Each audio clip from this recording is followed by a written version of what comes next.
لك من أصحاب اليمين وأما إن كان من المكذبين الضالين فنزل من حميم وتصلية جحيم إن هذا لهو حق اليقين فسبح باسم ربك العظيم. اللهم صل وجوهنا باليسار ولا توهنا بالاقتدار فنسترزق طالب رزقك ونستعظم شرار خلقك ونشتغل بحمد من أعطانا ونبتلى بذنب من منعنا وأنت من وراء ذلك كل أهل العطاء والمن. اللهم كما صنت وجوهنا عن السجود لا لك فسن عن الحاجة إلا إليك بجودك وكرم فضلك يا أرحم الراحمين يا أرحم الراحمين يا أرحم الراحمين. صلى الله عليه وسلم محمد. الحمد لله رب العالمين. الفاتحة على من أسلفنا الصالحون وعلى من نوى حبيب على الهبشي أن الله يغفر ذنوبنا ويستر عيوبنا ويشفي مرضنا ويقضي حاجاتنا وحاجات المسلمين أجمعين. أن الله يسر كل أمورنا أمر الدنيا والآخرة إلى حضرة النبي محمد صلى الله عليه وسلم بسر الفاتحة.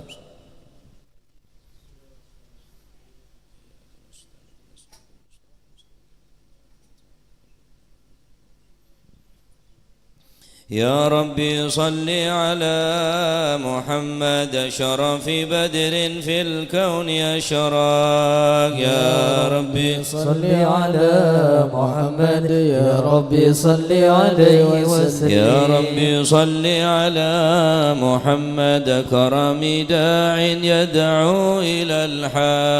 يا ربي صل على محمد يا ربي صل عليه يا وسلم. ربي صل على محمد المصطفى الصادق المصدق. يا ربي صل على محمد يا ربي صل عليه وسلم. يا ربي صل على محمد أحلى الورى منطقا وأصدا. يا ربي صل على محمد يا ربي صل عليه يا وسلم. ربي صل على محمد فضل من بالتقى تحقا. يا ربي صل على محمد يا ربي صل عليه وسلم. يا ربي صل على محمد من بالسخاء والوفاء تخلى. يا ربي صل على محمد يا ربي صل عليه يا وسلم. ربي صل على محمد واجمع من الشمل ما تفرق. يا ربي صل على محمد يا ربي صل عليه وسلم. يا ربي صل على محمد وصله وسهل ما قد تعوض.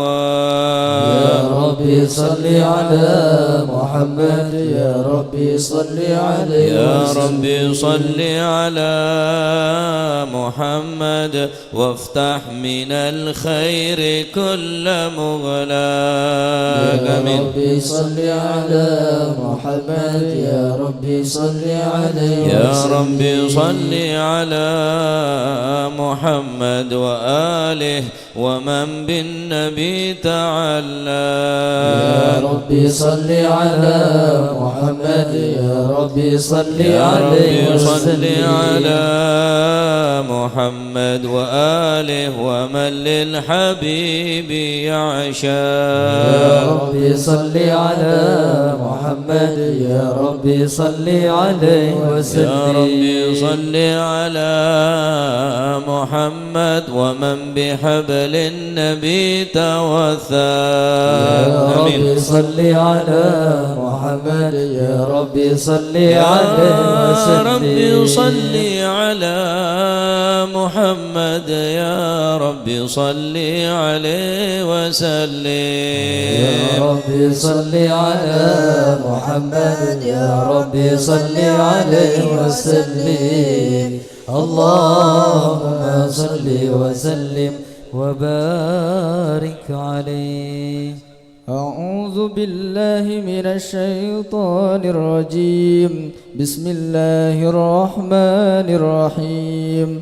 إنا فتحنا لك فتحا مبينا ليغفر لك الله ما تقدم من ذنبك وما تأخر ويتم نعمته عليك ويهديك صراطا مستقيما صلى الله عليه وينصرك الله نصرا عزيزا لقد جاءكم رسول من أنفسكم عزيز عليه ما عنتم حريص عليكم بالمؤمنين رؤوف رحيم يا رحيم فإن تولوا فقل حسبي الله حسبي الله لا إله إلا هو عليه توكلت وهو رب العرش العظيم يا عظيم إن الله وملائكته يصلون على النبي يا أيها الذين آمنوا صلوا عليه وسلموا تسليما اللهم صل وسلم وبارك عليه السلام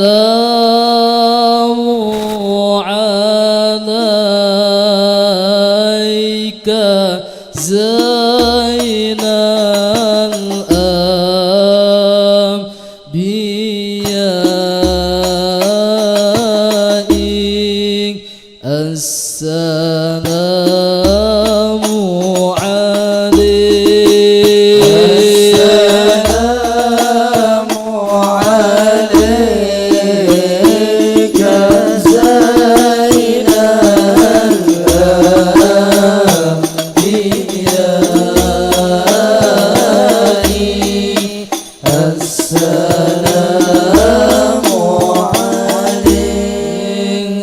السلام عليك أتقى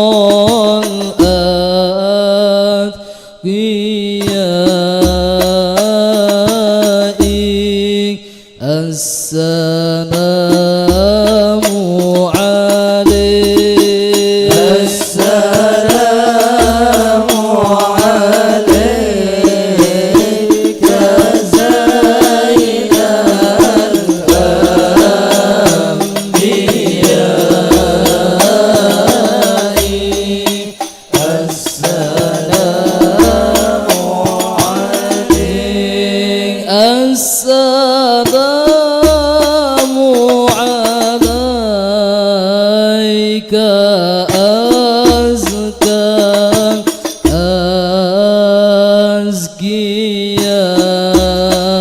أزكياء السلام عليك السلام عليك زين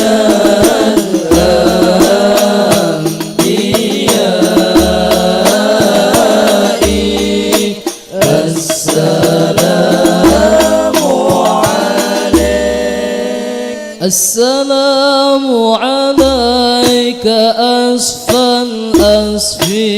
الأسفياء صلى الله عليك السلام عليك زين الأنبياء صلى الله عليك السلام عليك أسفى الأسفياء صلى الله عليك السلام عليك زين الأنبياء صلى الله عليك السلام عليك زين الأنبياء السلام عليك أتقى الأتقياء السلام عليك زين الأنبياء السلام عليك أتقى الأتقياء السلام عليك أحمد يا حبيبي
عليك زين الأنبياء السلام عليك السلام عليك السلام عليك زين الأنبياء السلام عليك أتقى الأنبياء السلام عليك زين الأنبياء السلام عليك أتقى الأتقياء السلام على المشفع في القيامة السلام على المضلل بالكرامة السلام على المشفع في القيامة السلام على المضلل بالكرامة السلام على المتواجب ماما السلام عليك السلام عليك السلام عليك زين الأنبياء السلام عليك أتقى الأتقياء السلام عليك زين الأنبياء السلام عليك أتقى يا الله بها يا الله بها يا الله بها يا الله بها يا الله بها يا الله بها يا الله بها يا الله بها يا الله بحسن الخاتمة يا الله بحسن الخاتمة يا الله بها يا الله بها يا الله بها يا الله بها يا الله بها يا الله بها يا الله بها يا الله بها يا الله بحسن الخاتمة يا الله بحسن خمسة الخاتمة أطفي بها حر الوباء الحاتمة لي خمسة أطفي بها حر الوباء الحاتمة المصطفى والمرتضى المصطفى والمرتضى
الأكوان فما من سر اتصل به قلب منيب إلا من سوابغ فضل الله على هذا الحبيب صلى الله عليه. يا لقلب سروره قد توالى بحبيب عم الأنام نوالا جل من شرف الوجود بنور ومر الكون بهجة وجمالا قد ترقى في الحسن على مقام وتناهى في مجده وتعالى لاحظته العيون فيما اجتلته بشرا كاملا يزيه الضلالا وهو من فوق علم ما قد رأت رفعة في شؤونه وكمالا فسبحان الذي أبرز من حضرة الامتنان ما يعجز عن وصفه اللسان ويحار في تعقل معانيه الجنان صلى الله عليه. انتشر منه في عالم البطون والظهور ما ملأ الوجود الخلقي نور فتبارك الله من إله كريم بشرتنا آياته في الذكر الحكيم ببشارة لقد جاءكم رسول من أنفسكم عزيز عليه ما عنتم حريص عليكم بالمؤمنين رؤوف رحيم يا رحيم. فمن فاجأت هذه البشارة وتلقاها بقلب سليم فقد هدي إلى صراط مستقيم. اللهم صل وسلم أشرف الصلاة والتسليم على سيدنا ونبينا محمد الرؤوف الرحيم. اللهم صل وسلم وبارك عليه. اللهم صل وسلم وبارك عليه. وأشهد أن لا إله إلا الله وحده لا شريك له شهادة تعرب بها اللسان عما تضمنه الجنان من التصديق بها والإذعان صلى الله عليه. تثبت بها في الصدور من الإيمان قواعده وتلوح على أهل اليقين من سر ذلك الإذعان والتصديق شواهده.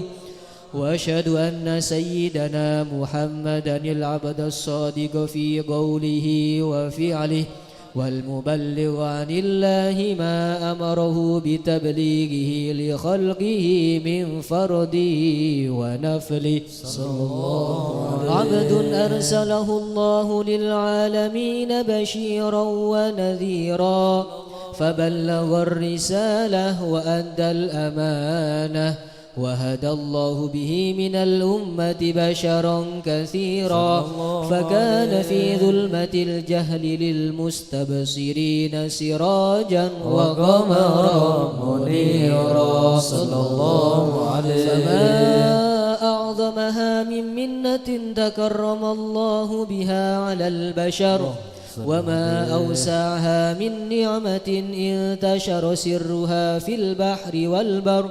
اللهم صل وسلم بأجل الصلوات وأجمعها وأزكى التحيات وأوسعها على هذا العبد الذي وفى بحق العبودية صلى الله عليه وبرز فيها في خلعة الكمال وقام بحق الربوبية في مواتن الخدمة لله وأقبل عليه غاية الإقبال صلى الله عليه. صلاة يتصل بها روح المصلي عليه به فينبسط في قلبه نور سر تعلقه به وحبه ويكتب بها بعناية الله في حزبه وعلى آله وصحبه الذين ارتقوا صهوة المجد بقربه صلى الله عليه وتفيأوا ظلال الشرف الأصلي بوده وحبه ما عطر الأكوان بنشر ذكراهم نسيم. اللهم صل وسلم شرف الصلاة والتسليم على سيدنا ونبينا محمد الرؤوف الرحيم. اللهم صل وسلم وبارك عليه. اللهم صل وسلم وبارك عليه. أما بعد، فلما تعلقت إرادة الله في العلم القديم بظهور أسرار التخصيص للبشر الكريم بالتقديم والتكريم، نفذت القدرة الباهرة بالنعمة الواسعة والمنة الغامرة، فانفلقت بيضة التصوير في العالم المطلق الكبير عن جمال مشهود بالعين، حاول لوصف الكمال المطلق والحسن التام والزين صلى الله عليه. فتنقل ذلك الجمال الميمون في الأصلاب الكريمة والبطون، فما من صلب ضمه إلا وتمت عليه من الله النعمة صلى الله عليه. فهو القمر التام الذي يتنقل في بروجه ليتشرف بموطن استقراري وموضع خروجي، وقد قضت الأقدار الأزلية بما قضت، وأظهرت من سر هذا النور ما أظهرت، وخصصت به من خصصت صلى الله عليه. فكان مستقر في الأصلاب الفاخرة والأرحام الشريفة الطاهرة، حتى برز في عالم شهادة بشرا لا كالبشر صلى الله عليه. ونورا حير الأفكار ذور وبر، فتعلقت همة الراكم لهذه الحروف بأن يركم في هذا القرطاس ما هو لديه من عجائب ذلك النور معروف صلى الله عليه. وإن كانت الألسن لا تفي بعشر معشار أوصاف ذلك الموصوف تشويقا للسامعين من خواص المؤمنين وترويحا للمتعلقين بهذا النور المبين صلى الله عليه. وإلا فأنا تعرب الأكلام عن شؤون خير الأنام، ولكن هزني إلى تدوين ما حفظته من سير أشرف المخلوقين وما أكرمه الله به في مولده من الفضل الذي عم العالمين صلى الله عليه. وبقيت رايته في الكون منشورة على مر الأيام والشهور والسنين، داعي التعلق بهذه الحضرة الكريمة والعج تشوق إلى سماع أوصافها العظيمة، ولعل الله ينفع به المتكلم والسامع فيدخلان في شفاعة هذا النبي الشافع ويتروحان بروح ذلك النعيم. اللهم صل وسلم شرف الصلاة والتسليم على سيدنا ونبينا محمد الرؤوف الرحيم. اللهم صل وسلم وبارك عليه. يا الله أتنوبك يا خير والي،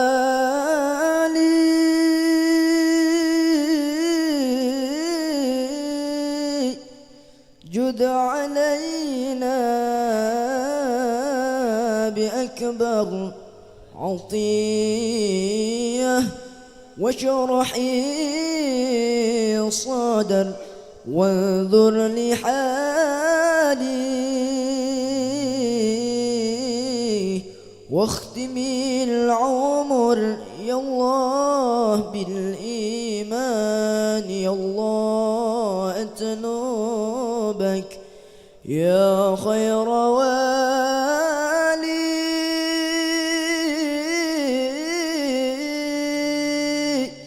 جد علينا بأكبر عطية واشرحي صدر واذر لحالي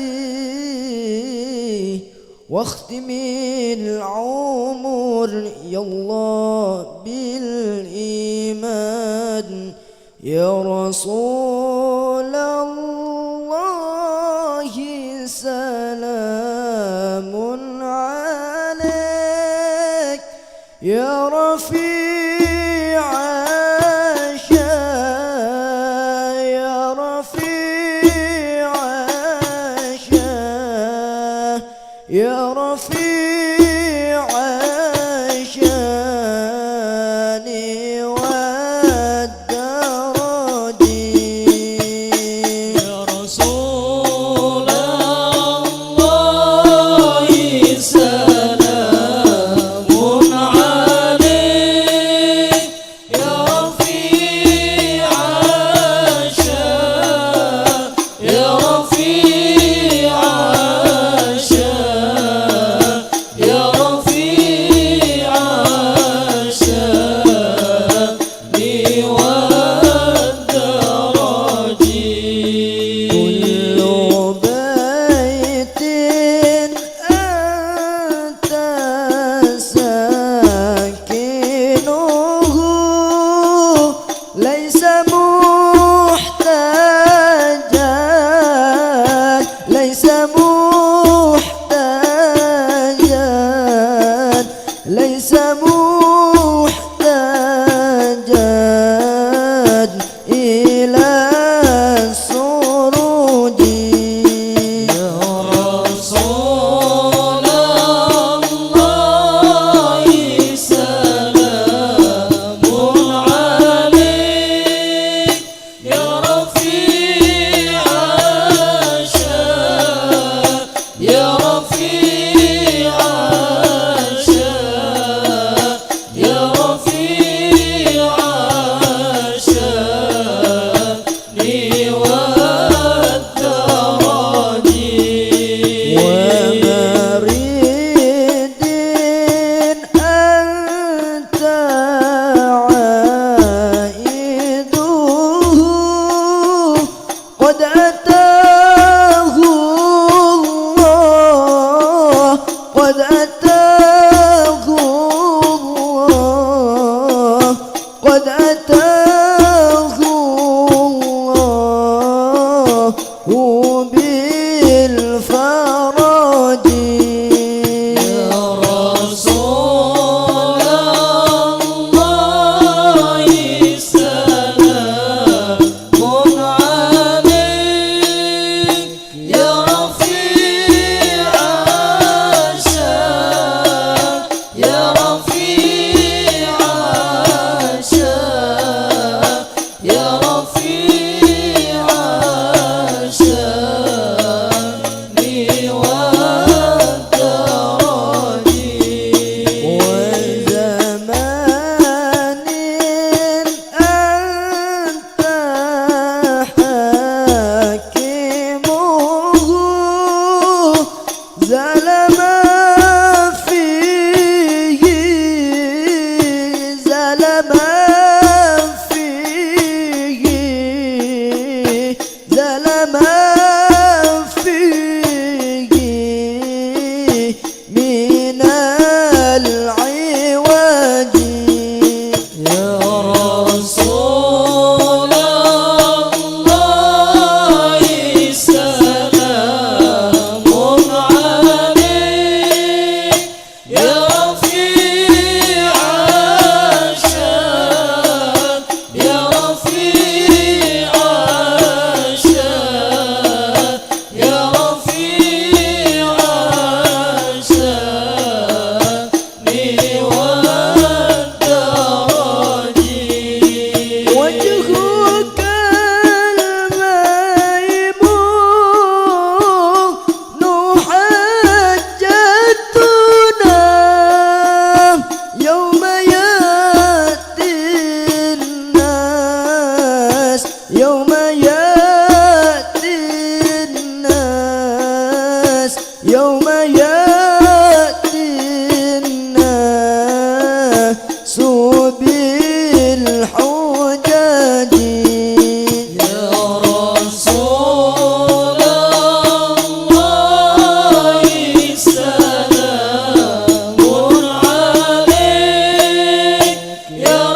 رسول الله سلام عليك يا رفيع الشان والدرج عطفة يا جيرة العلم يا أهيل الجود والكرم فجزاك الله خير جزاء يا منير الكون بالبلد فجزاك الله خير الجزاء يا منير الكون بالبلد كل يوم نرتدي الفرج ربي عجل منك بالفرج يا رسول الله سلام عليك يا رفيع الشان والدرج يا رسول الله سلام عليك يا رفيع الشان والدرج عطفة يا جيرة العلم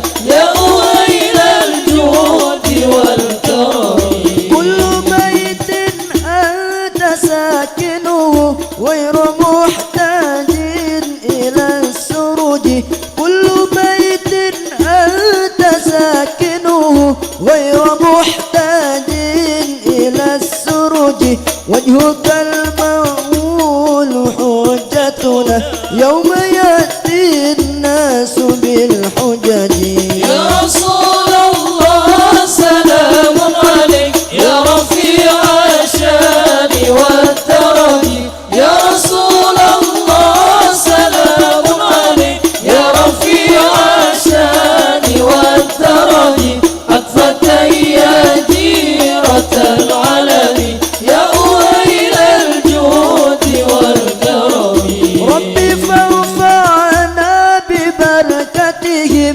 ودنا الحسنى بحرمتهم ربي فارفعنا ببركتهم ودنا الحسنى بحرمتهم وأمتنا في طريقتهم ومؤافاة من الخدم يا رسول الله سلام عليك يا رفيع الشان والدرج يا رسول الله سلام عليك يا رفيع الشان والدرج عطفة يا جيرة العلم يا أهيل الجود والكرم اللهم صل وسلم وبارك عليه اللهم صل وسلم وبارك عليه وعلى آله وقد آن للقلم أن يخض ما حركت فيه الأنامل مما استفاضه الفم من صفات هذا العبد المحبوب الكامل وشمائل التي هي أحسن الشمائل وهنا حسن أن نثبت ما بلغ إلينا في شأن هذا الحبيب من أخبار وآثار ليتشرف بكتابته القلم والقرطاس وتتنزه في حدائق الأسماع والأبصار وقد بلغنا في الأحاديث المشهورة أن أول شيء خلقه الله هو النور المودع في هذه السورة فنور هذا الحبيب أول مخلوق برز في العالم ومنه تفرع الوجود خلقا بعد خلق فيما حدث وما تقدم وقد أخرج عبد الرزاق بسنده عن جابر بن عبد الله الأنصاري رضي الله عنهما قال قلت يا رسول الله بأبي وأمي أخبرني عن أول شيء خلقه الله قبل الأشياء قال يا جابر إن الله خلق قبل الأشياء نور نبيك محمد صلى الله عليه وسلم من نور صلى الله عليه. وقد ورد من حديث أبي هريرة رضي الله عنه أنه قال قال رسول الله صلى الله عليه وسلم كنت أول النبيين في الخلق وآخرهم في البعث صلى الله عليه. وقد تعددت الروايات بأنه أول الخلق وجودا وأشرفهم مولودا. ولما كانت السعادة الأبدية لها ملاحظة خفية اختصت من شاءت من البرية بكمال الخصوصية صلى الله عليه. فاستودعت هذا النور المبين أصلاب وبطون من شرفت من العالمين. فتنقل هذا النور من صلب آدم ونوح وإبراهيم عليه السلام حتى أوصلت يد العلم القديم إلى من خصصت بالتكريم أبي الكريم عبد الله بن عبد المطلب ذي القدر العظيم وأمي التي هي في المخاوف آمنة السيدة الكريمة آمنة. فتلقاه صلب عبد الله فألقاه إلى بطنها صلى الله عليه. فظلت وشاء بمعونة الله محافظة على حق هذه الذرة وشؤونها.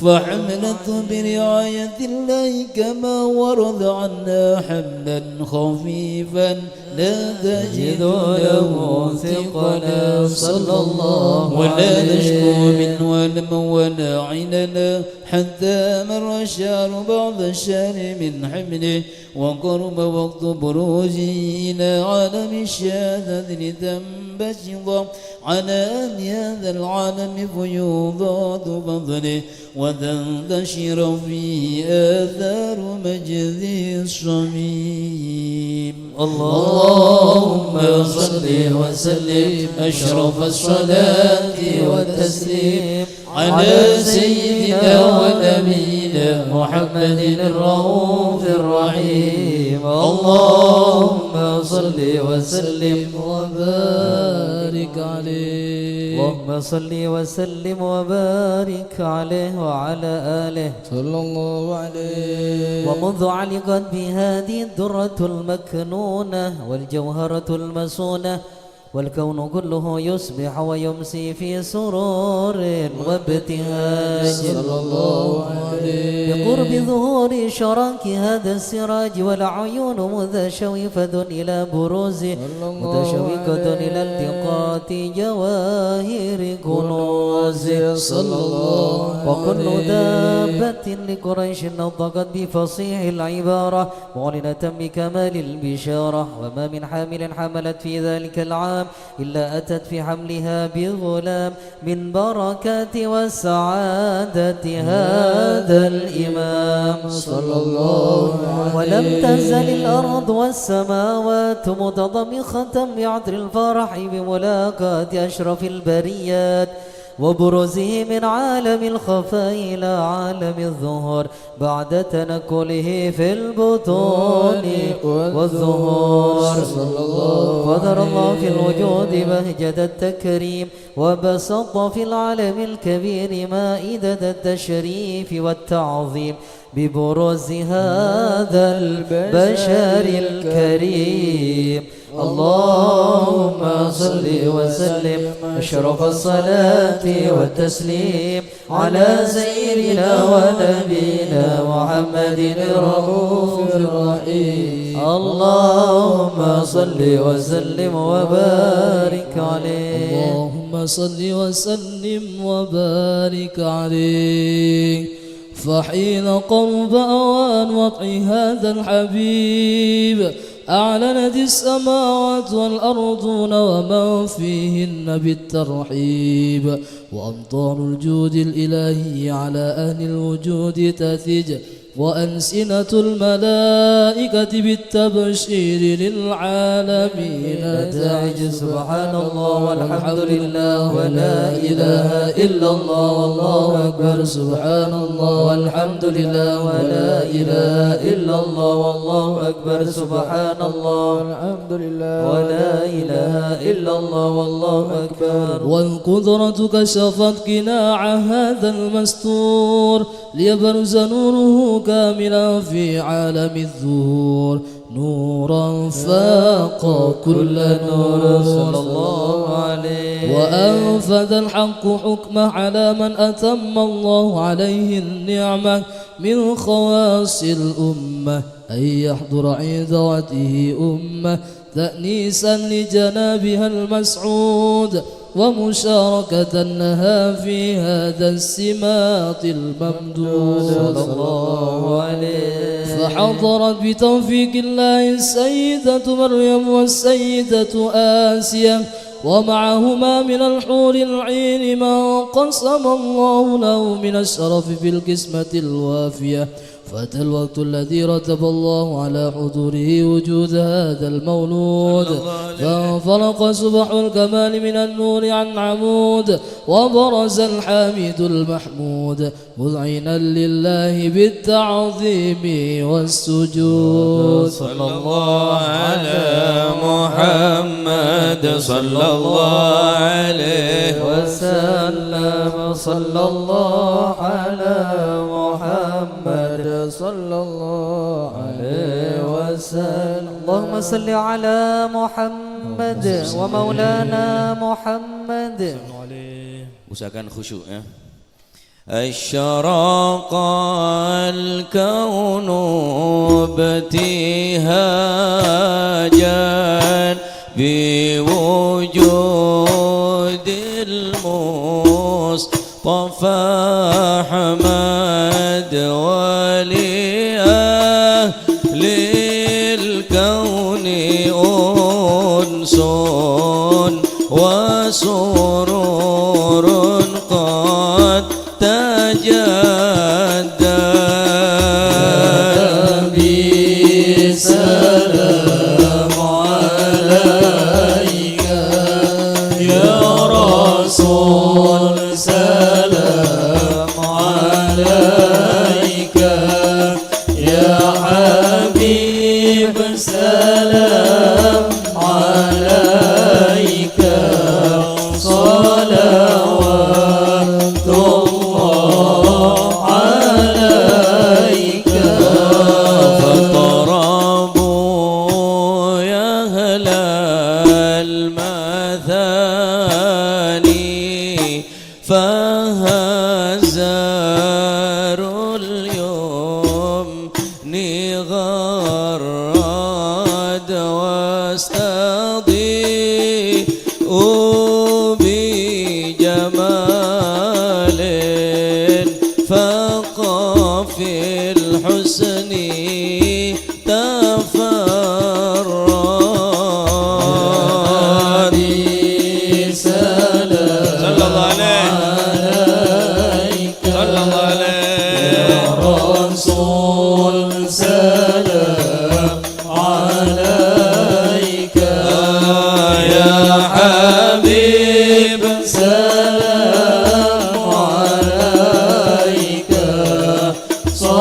صلوات الله عليك. ولنا البشرى بسعد مستمر ليس ينفد حيث أوتينا عطاء جمع الفخر المؤبد.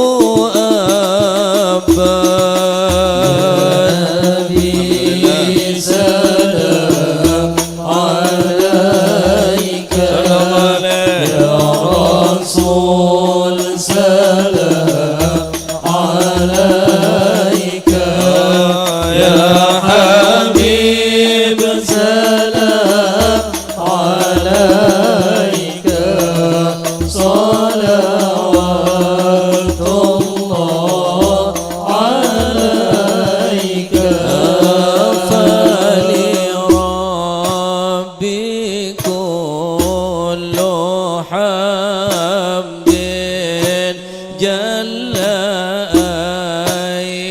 حصوره العاد إذا حبانا بوجود المصطفى الهادي محمد صلى الله عليه سلام عليك يا رسول سلام عليك يا حبيب سلام عليك صلوات الله عليك يا رسول الله أهلا بك إن بك نسعد وبجاهه يا إلهي جد وبلغ كل مقصود يا الله آمين عليك صلى الله عليه يا رسول سلام عليك يا حبيب سلام عليك صلوات الله عليك واهدنا نهجا سبيلك كي به نسعد ونرشد ربي بلغنا بجاهه في جوار خير مقعد يا الله يا رب يا رب عليك صلى الله عليه يا رسول سلام عليك يا حبيب سلام عليك صلوات الله عليك وصلاة الله تغشى أشرف الرسل محمد وسلام مستمر كل حين يتجدد طلع البدر علينا ثنيات الوداع وجب الشكر علينا ما دعا لله طلع البدر علينا من ثنيات الوداع وجب الشكر علينا ما دعا لله طلع البدر علينا ثنيات الوداع وجب الشكر علينا ما دعا لله مرحبا يا مرحبا يا نور عيني مرحبا جد الحسين مرحبا مرحبا مرحبا يا مرحبا يا نور العين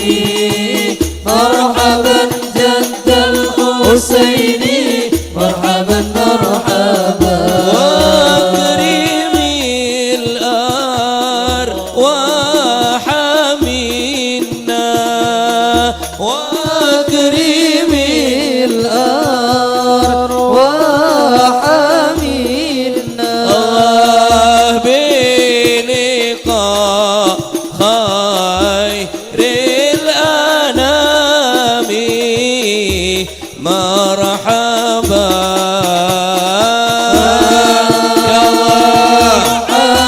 يا رب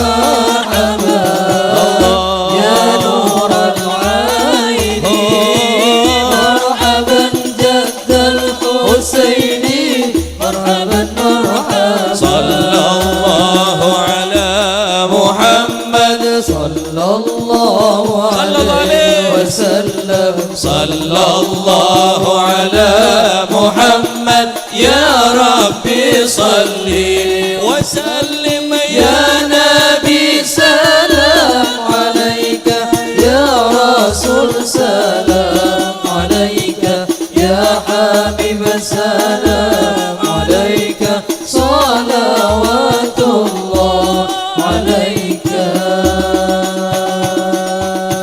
اللهم صل على محمد.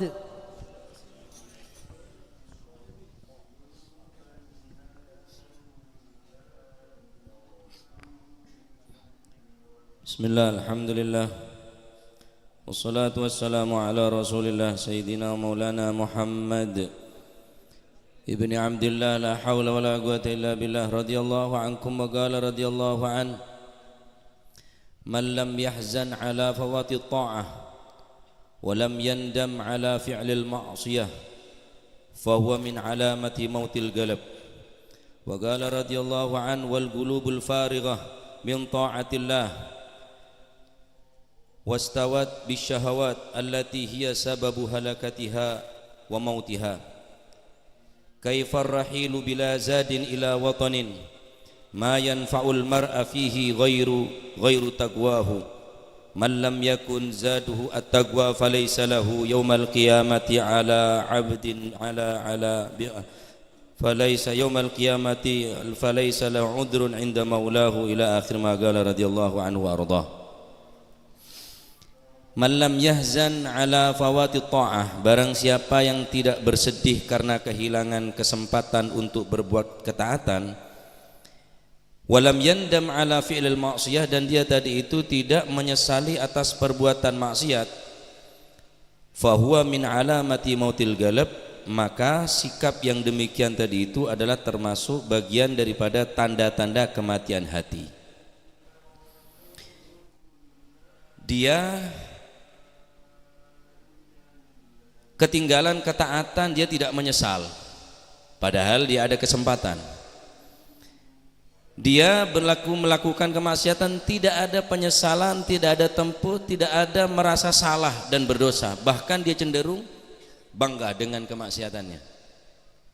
Maka sikap yang seperti ini adalah termasuk bagian daripada tanda kematian hati. Kalau hati sudah mati, maka Allah pun tidak akan ditakuti. Hadis tidak mampu menembus hati yang mati.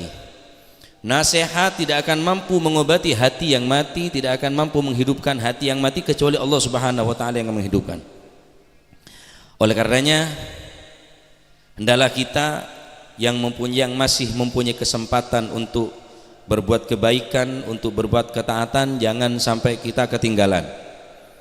Sekecil apapun kebaikannya. Karena kebaikan yang kecil yang kita anggap remeh, ternyata di situ tempat keridhaan Allah Subhanahu wa taala. Sebaliknya, sekecil apapun bentuk kemaksiatannya, terkadang di situ pula terdapat kemurkaan Allah Subhanahu wa taala. Berapa banyak Nabi SAW menceritakan bagaimana seseorang yang di surga dia bergelimang dengan kenikmatan, ternyata hal yang sepele yang tidak kita anggap sebagai sesuatu yang manfaat, padahal manfaatnya besar. Menyingkirkan sesuatu yang menyebabkan bahaya kepada umat Islam termasuk ada kebaikan. Beda pakoh, beda beling, beda carang, beda napa sesuatu yang membahayakan. Kadang-kadang nih perbuatan yang mengandung keridhaan Allah Subhanahu wa ta'ala. Karena Allah Subhanahu wa ta'ala menyimpan keridhaannya di dalam ketaatannya, maka jangan sekali-kali meremehkan perbuatan ketaatan sekecil apapun. Innallaha khabba'a ridahu fi ta'atihi fala tahgiru min ta'atihi syai'a fala'allahu fihi ridallah. Jangan kamu tadi itu meremehkan sesuatu kecil tetapi di situ ketaatan. Hanya sekedar membantu orang lain yang membutuhkan bantuan. Mungkin hal yang remeh seperti ini, ternyata di situ tempat keridhaan Allah Subhanahu wa taala. Wa khabba sukhtahu fi ma'siyati, dan Allah pula menyimpan kemurkaannya, disimpan di dalam kemaksiatannya. Fala tahgiru min ma'siyatihi syai'a fala'alla fihi sukhtullah. Maka jangan sekali-kali kita meremehkan sesuatu benda yang kecil, sesuatu yang kecil daripada kemaksiatan, kemungkinan di situ tempat murka Allah Subhanahu wa taala. Ikhwani rahimakumullah, sesuatu yang kecil kita anggap remeh ternyata berbahaya. Pakoh kene tapi bisa menyebabkan tetanus. Durih kecil tetapi kita ketika menembus kaki kita maka akan bengkak, bisa jadi nanti amputasi karena kena infeksi. Sebenarnya juga iman hati kita yang terus menerus dinodai oleh kemaksiatan kecil akhirnya jadi membesar. Ketaatan pula begitu, kecil berupa ketaatan, terus taat dzikir, maulid, ya, tahlil, kebaikan yang mungkin ada di sekeliling kita, yang ada di sekitar kita, kemungkinan di situ tempat ridha Allah terus membesar sampai betul-betul menjadi keridhaan Allah Subhanahu wa taala. Ketahuilah wal qulubul farighah min taatillah, ketika hati sudah tidak ada ketaatan kepada Allah. Maksudnya dia tidak tertarik untuk melakukan ketaatan, dia tidak tertarik untuk melakukan kebaikan. Maka di situ nanti hati kita akan dikuasai oleh syahwat karena tak tertarik dengan kebagusan, tak tertarik dengan pengajian, dengan maulid, dengan majelis khair, tak tertarik. Maka hati akan dikuasai oleh syahwat.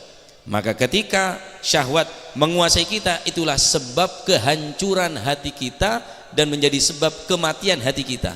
Orang odi tapi hatinya mati, ya percuma. Wong hati ini menjadi tempat pandangan Allah Subhanahu wa taala.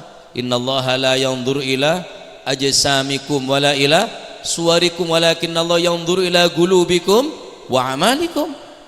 Karena hati menjadi tempat pandangan daripada Allah Subhanahu wa taala. Mula hati mati. Ada setrum sama sekali. Maka dikatakan oleh syair, kaifar rahilu bila zadin ila mautinin ma yanfa'ul mar'a fihi ghairu taqwahu. Bagaimana mungkin seseorang akan melakukan perjalanan yang begitu jauh, dia tidak membawa satu pun bekal.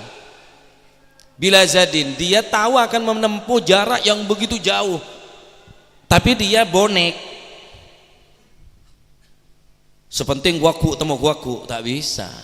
Semakin nyari sangune sampian nih hadir nih kan. Tak manfaat ke gula. Kan kui sangune sampian sampai ke akhirat, yaumar rahil. Hari di mana kita akan berangkat, akan kembali kepada Allah SWT. Bukan untuk saya.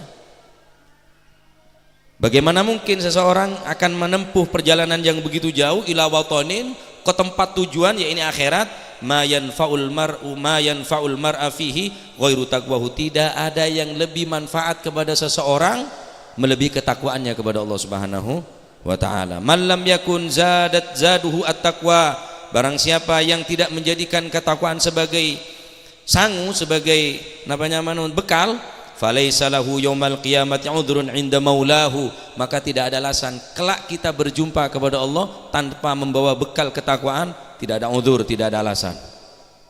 Kula tahu neng kuste beneng ngirikeng kaki umat tak tahu jangan pangeran. Tak tahu cek pada majelis gula. Ayo joreng lah story kok. Eman-diman kok. Hadirilah, syiarkanlah. Ya, tak apa-apa story netok orang masih tak datang, tak apa-apa. Menyebarkan kebaikannya. Lah nikah mau laku aku mau semakin berada kesempatan tapi tak gelem menyesal, ada udzur aku alasan ning ngaran Gusti Allah SWT. Tidak ada alasan. Falaisa lahu udhrun. Tidak ada alasan. Nah, oleh karenanya kita bersyukur kepada Allah SWT bisa mengisi waktu-waktu kita untuk untuk bersolawat, untuk berzikir kepada Allah Subhanahu wa taala, dan mudah-mudahan hati yang mati akan dihidupkan oleh Allah Subhanahu wa taala. Hati yang sumpek, hati yang gundah gulana, semoga oleh Allah Subhanahu wa taala diberikan kelapangan, paringan kecemburuan, paringan ketenangan, sehingga puja di majelis nikah semakin semangat untuk bertakwa, semakin semangat untuk taat kepada Allah, semakin bertambah ketakwaan kita kepada Allah Subhanahu wa taala. Amin ya rabbal alamin. Wa sallallahu ala sayyidina Muhammad walhamdulillahi rabbil alamin. Bismillahirrahmanirrahim. Alhamdulillahi rabbil alamin. Hamdan yuwafi ni'mahu wa yukafi mazidah.